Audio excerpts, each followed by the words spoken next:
Hello students and welcome to another class on Haldari Academy online platform. আমরা গত ক্লাসে West Bengal বোর্ডের class 10 এর মাই ওন ট্রু ফ্যামিলি এই টেক্সটটা কমপ্লিট করেছি। সেখানে আমরা দেখেছি যে আমাদের প্রকৃত পরিবার কারা। কবি সেটা বলেছেন যে প্রকৃত পরিবারের সদস্য শুধুমাত্র যাদেরকে নিয়ে আমরা এক ছাদের তলায় বাস করি শুধু তারা নয়, বা শুধু মানব জগতে কিন্তু আমাদের প্রকৃত পরিবার হতে পারে না। আমাদের সত্যিকারের পরিবার কিন্তু তখনই সম্পূর্ণ হয় যখন সেখানে আমরা সবুজের আস্তানা খুঁজে পাই, বা সেখানে গাছেদের জায়গা রয়েছে। কারণ আমরা জানি যে আমাদের জীবন বিপন্ন হতে পারে যদি গাছ যেভাবে আমরা ধীরে ধীরে কেটে ফেলছি আমাদের স্বার্থের জন্য, এবং গাছ কেটে ফেলেও আমরা গাছ কিন্তু আর দ্বিতীয়বার লাগাচ্ছি না বা গাছের পরিচর্যাও করছি না। তো সেই যে সবুজায়নের ধ্বংস, তার ফলে আমাদের জীবন কিন্তু বিপন্ন হতে পারে। সেই কথা ভেবেই যাতে পাঠকরা এই কবিতা পড়ে সেখানে সবুজ উদ্ভিদের প্রতি আমরা সচেতন হতে পারি, গাছ কাটা বন্ধ করতে পারি এবং আরো বেশি করে গাছ লাগাতে পারি, গাছেদের প্রতি আমাদের সমবেদনা থাকে, সেই জন্য কিন্তু কবির এই লেখার উদ্দেশ্য। তো সেটা আমরা টেক্সট পার্টটা পুরোপুরি আমাদের সম্পূর্ণ হয়েছে। আজকের ক্লাসে আমরা কম্প্রিহেনশন এক্সারসাইজগুলো করে নেব। তাহলে চলো দেখা যাক কি কি কোয়েশ্চেনগুলো রয়েছে।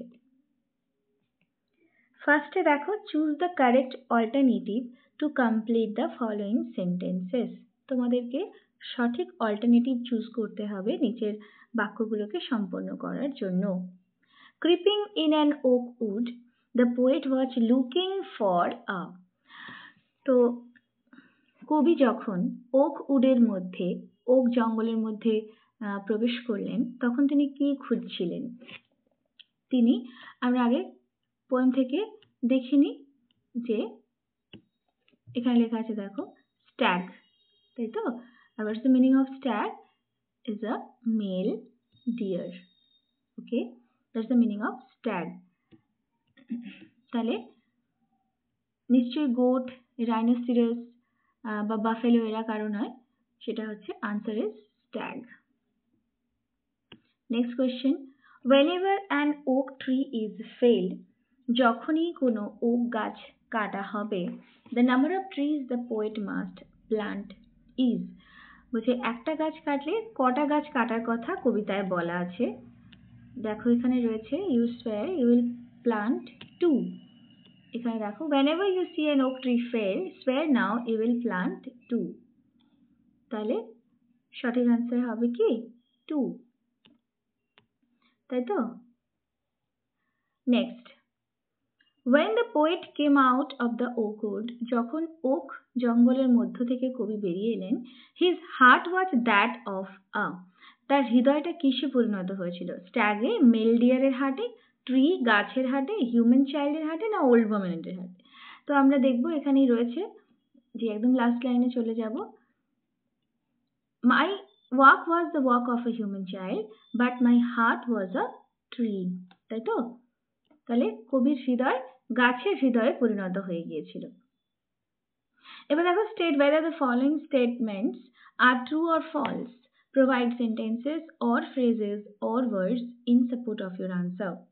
তাহলে তোমার যে কোয়েশ্চেনগুলো যেগুলো দেওয়া আছে সেগুলো ট্রু ফলস লিখতে হবে এবং তোমার অ্যান্সারের সপক্ষে তোমাকে একটা স্টেটমেন্ট দিতে হবে।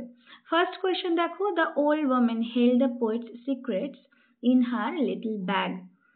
বৃদ্ধা মহিলা তার ব্যাগের মধ্যে কবির যে রহস্য লুকিয়ে রেখেছিলেন, এটা কি হবে? দেখো লাইনেই দেখে নেব আমরা আনসারটা। এই যে, I met an old woman there, all nobly taken rag. She said, I have your secret here inside my bag. So that line will be the supporting statement. I have your secret here inside my bag. চলো, তাহলে এটা true হয়ে গেল। Next question দেখো, the tree tribe said that the poet is bothered to see the chopping down of oak trees. এই যে গাছেদের যে উপজাতি ছিল, তারা কি বলল যে কবি বিব্রত হন, বদার হওয়া মানে বিব্রত হওয়া, বিব্রত হন যখন গাছ কাটা হয় সেটা দেখে। তাই কি? সেটা কি আদৌ সত্যি? আমরা দেখে নেব। এখানে দেখো, এই যে এখানে দেখো, we are chopped down, we are chopped down, we are torn up, you do not blink an eye. তুমি চোখের পাতাও ফেলাও না, মানে তুমি কোনো রকম কষ্ট তোমার হয় না, চোখ ঝাপটাও না আমাদের এই কষ্ট দেখে, তাই তো? তাহলে the answer would be the tree type said that the poet is bothered to see the chopping down of the oak trees. No, the answer would be false. First stated true, then false. Next, the poet never came out of the oak wood. কবি কি কখনোই বেরিয়ে আসেননি okay would থেকে? অবশ্যই না। দেখো এখানে আছে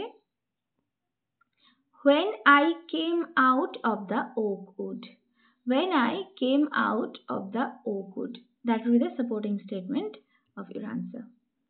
চলো, তো এটা false হবে। তাহলে ফার্স্ট এটা ট্রু, সেকেন্ড এটা false, থার্ড এটাও false. The answer is completed now. Now we will go to the answer the following questions. First question, when did the poet came twice awake? তাহলে কখন কবি ভীষণভাবে মানে হতবম্ব হয়েছিলেন বা চমকে উঠেছিলেন, কখন? এখানে দেখো আনসার রয়েছে, এই যে এখানে then she began to cackle and I began to quake.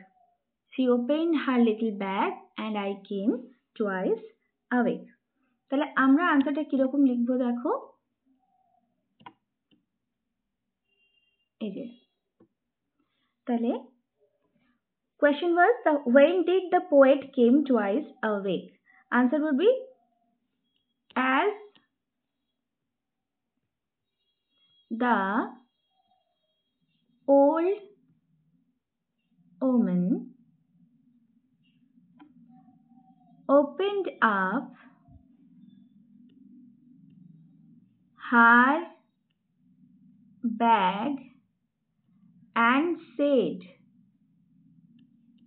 that as the old woman opened up her bag and said that she had the secret of the poet in her bag, he came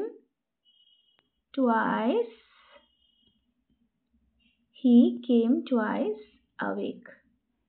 এই হলো answer. Next কোয়েশ্চনে যাব। What would happen to the poet if he fail to make the promise? যদি সে promise break মানে promise না করে তাহলে কি হবে কবির সাথে? সিম্পলি কি হবে? The poet would die, the poet would die if he failed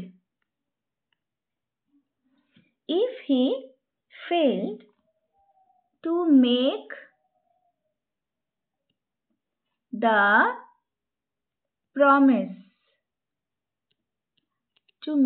promise. That the poet would die if he failed to make the promise. Next question দেখো, what was it that altered the poet? কি এমন বিষয় ছিল যেটা কবিকে পাল্টে দিয়েছিল? দেখো এখানে আনসারটা আমরা দেখে নেব। এই যে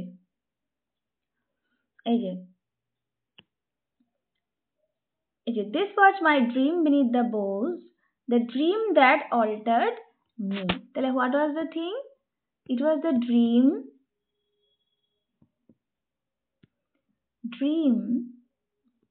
of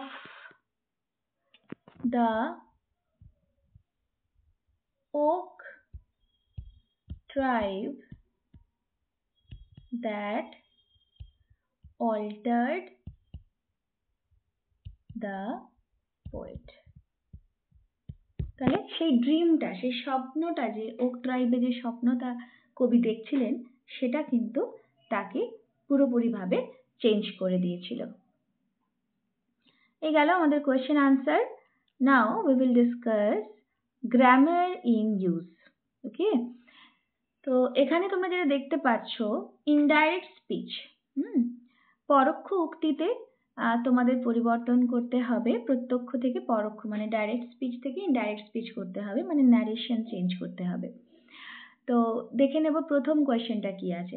ফার্স্টে ন্যারেশন চেঞ্জের মানে বিষয়টা তোমাদের একটু বলে দিই, যে ধরো কোনো ব্যক্তি সরাসরি কোনো উক্তি করছে, যে সে বলল আমি ভালো আছি, তাহলে সে বলছে আমি ভালো আছি, কিন্তু সেই ব্যক্তির কথা যখন অন্য কোনো ব্যক্তি ডেলিভার করবে বা বলবে, তখন সে বলবে যে সে বলল যে সে ভালো আছে, তখন কিন্তু আর আমি ভালো আছি কথাটা ব্যবহার হয় না, তাহলে সে বলল যে সে ভালো আছে।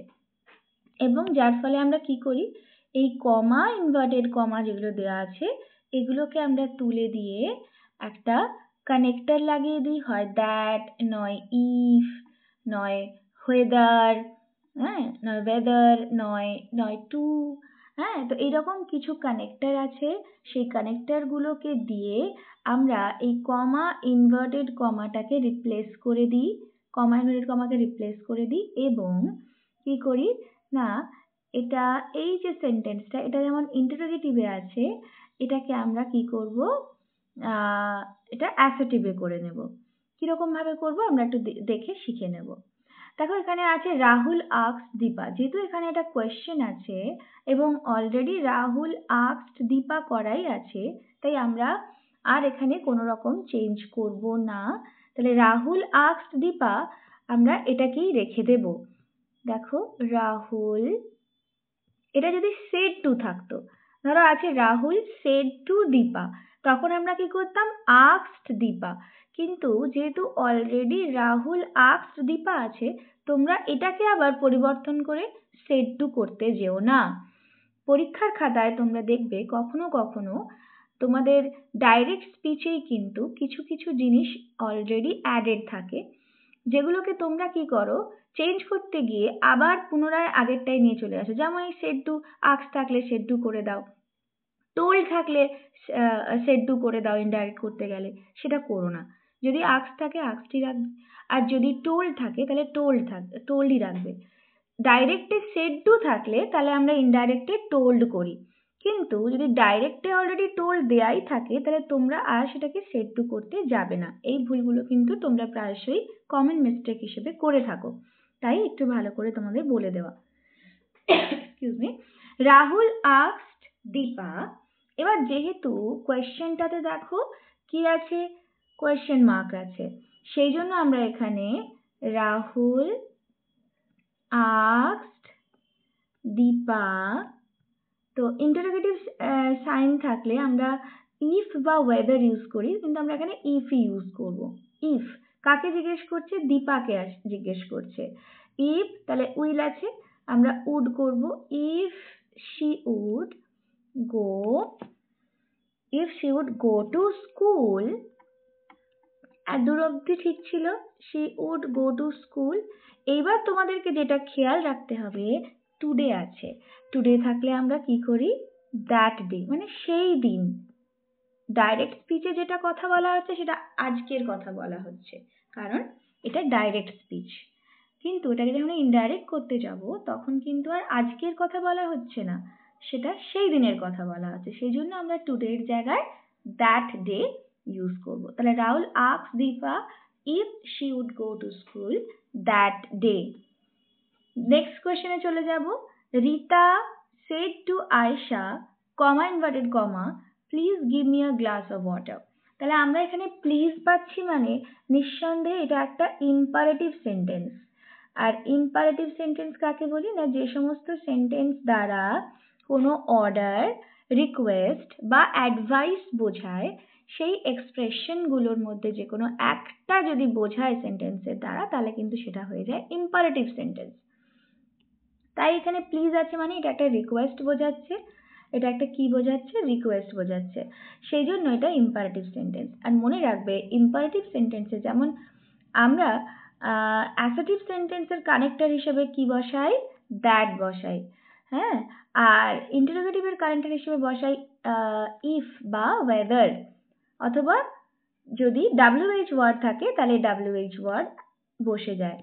আর ইম্পারেটিভ সেন্টেন্সের কানেক্টর হিসেবে আমরা কি বসাই? টু। আমরা দেখে নেব আনসারটা কিভাবে করা যায়।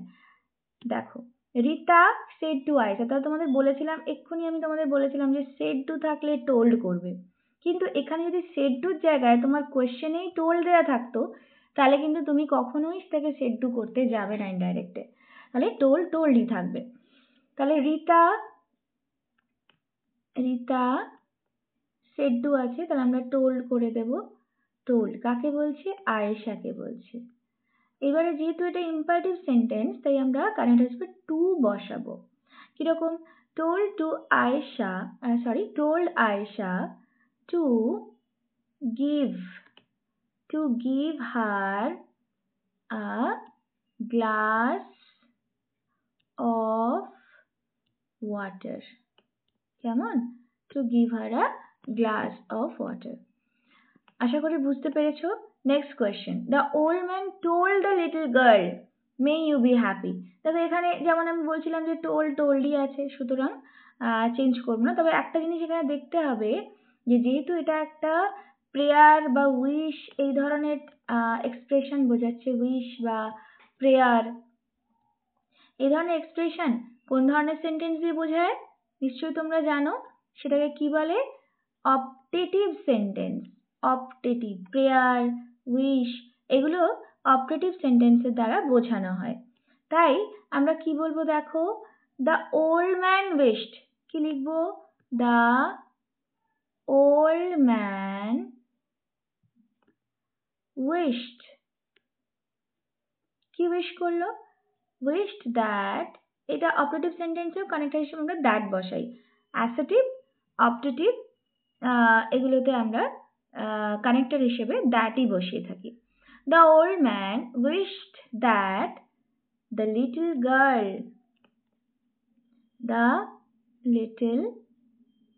গার্ল মে থাকলে কি হয়ে যাবে? মাইট বি হ্যাপি, তাই তো? The little girl might be happy. The old man wished that the little girl might be happy.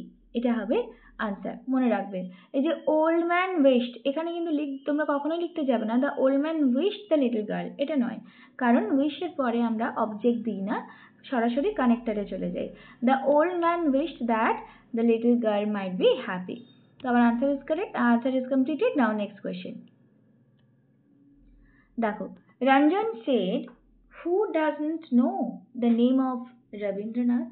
তাহলে এটাকেও তোমরা ইনডাইরেক্ট করে এটা দুভাবে তোমরা নেগেটিভ করতে পারো, সরি এখানে অ্যাফার্মেটিভ করতে বলা আছে, তোমাদের কোয়েশ্চেনের নেগেশন আছে। দেখো, হু ডাজ নট, কে জানে না রবীন্দ্রনাথের নাম, তার মানে কি সবাই জানে, তাহলে এটাকে অ্যাফার্মেটিভ করতে হবে। তাহলে এটা দুভাবে করা যায়, একটা তুমি ইনডাইরেক্ট করেও করতে পারো, যেমন রঞ্জন said that, রঞ্জন কি বলেছিল? that everybody, who doesn't know, তাহলে everybody knows the name of Rabindranath. everybody knows the name of Rabindranath, এভাবে আমরা করতে পারি। নেক্সট কোয়েশ্চেনে যাব। দেখো, B, Sangita runs faster than any other girl. দেখো, লক্ষ্য করবে তোমরা এখানে এনি আদার গার্ল রয়েছে, তাহলে পজিটিভ ডিগ্রি শুরু করতে গেলে আমরা নো আদার দিয়ে শুরু করব। কেমন? এটা যদি ওয়ান অফ দ্য থাকতো তাহলে আমরা কি করতাম? Very few. এটা যদি বলা হতো ওয়ান অফ দ্য, মনে রাখবে যদি এটা ওয়ান অফ দ্য থাকতো তাহলে আমরা পজিটিভ ডিগ্রি শুরু করি কি দিয়ে? ভেরি ফিউ দিয়ে। কিন্তু যেহেতু এটা এনি আদার রয়েছে সেই জন্য আমরা পজিটিভ ডিগ্রি শুরু করতে গেলে আগেই লিখে নেব নো আদার। যখনই দেখবে এনি আদার আছে পজিটিভ ডিগ্রিতে প্রথমেই আগে নো আদারটা আনসারে লিখে নাও, তারপরে অন্য কিছু করবে। দেখো এবারে Sangeeta runs faster then any other girl in her class, তাহলে no other girl in her class অথবা in Sangeeta's class, no other girl in her class runs দৌড়য় as fast as সঙ্গীতা। তাহলে no other girl in her class runs as fast as Sangeeta. মনে রাখবে, আবারও বলছি, any other থাকলে কিন্তু পজিটিভ ডিগ্রিতে প্রথমেই নো আদার লিখে দাও, তারপরে যে সাবজেক্ট থাকবে সেটা কিন্তু singular subject, no other girl in her class runs as fast as Sangita. হয়ে গেল answer. Next, Koushiki blamed her friend for the trouble. এটাকে কি করতে বলেছে দেখো, ইউজ দ্য রিরাইট, মানে পুনরায় তোমাকে লিখতে হবে কি ইউজ করে? The noun form of blamed. এখানে ব্লেমটা কোন পার্টস অফ স্পিচ বলো তো? এটা হচ্ছে ভার্ব। কেন বললাম? কৌশিকী ব্লেম করছে, তাহলে কিছু করা মানে কি ভার্ব বোঝাচ্ছে। তাহলে কৌশিকী তার বান্ধবীকে ব্লেম করছে এই সমস্যাটার জন্য। তাহলে সেটা আমরা কিভাবে করতে পারি? না, যখনই কোনো ভার্বকে আমরা নাউন করতে যাব ম্যাক্সিমাম ক্ষেত্রে আমরা কিছু ভার্ব তার সাথে অ্যাড করে নিই। সেগুলো কি কি হতে পারে? সেটা হতে পারে ইদার মেক, অথবা হ্যাভ, অথবা পুট, অথবা গিভ। এই কয়েকটা ভার্ব রয়েছে, মেক, হ্যাভ, পুট, গিভ, যেগুলো যখন আমরা কোনো ভার্ব ফর্মকে নাউন ফর্ম করতে যাব তখন তো একটা ভার্বকে নাউন ফর্ম করে দিচ্ছি, মানে সেখানে ভার্বের ল্যাক হয়ে যাচ্ছে, ল্যাক অফ ভার্ব। আর আমরা জানি ভার্ব ছাড়া তো সেন্টেন্স কমপ্লিট নয়, সুতরাং সেখানে একটা এক্সট্রা ভার্ব তোমাকে জয়েন করতে হবে, দিতে হবে। আর সেই ভার্বটাই হচ্ছে গিয়ে কি না, এই ভার্বগুলোর মধ্যে যে কোনো একটা, make, have, put, give, take, হ্যাঁ, এইগুলোর মধ্যে এই ভার্বগুলো তোমাকে অ্যাড করতে হবে। এখানে যেমন আমরা কি করতে পারি দেখো, কৌশিকী পুট, কৌশিকী কি করবো দেখো, put blame, Kaushiki put blame on her friend, Kaushiki put blame on her friend, এবারে যা আছে তাই লিখে দেব, for the, তোমাদের লেখা আছে trouble, তোমরা trouble লিখে নেবে। তাহলে Kaushiki put blame on her friend for the trouble। এইভাবে কিন্তু তোমরা বিভিন্ন পার্টস অফ স্পিচে চেঞ্জ করা, বিভিন্ন ওয়ার্ডকে বিভিন্ন পার্ট অফ স্পিচে চেঞ্জ করে সেটাকে কিন্তু রিরাইট করা যায়। তো স্টুডেন্টস, আজকের অ্যাক্টিভিটির যে গ্রামার কোয়েশ্চেন আনসার আমরা এখানে শেষ করলাম এই ক্লাসে। নেক্সট ক্লাসে আমরা রাইটিং অ্যাক্টিভিটিগুলো আলোচনা করব। So till that, take care of yourself, by.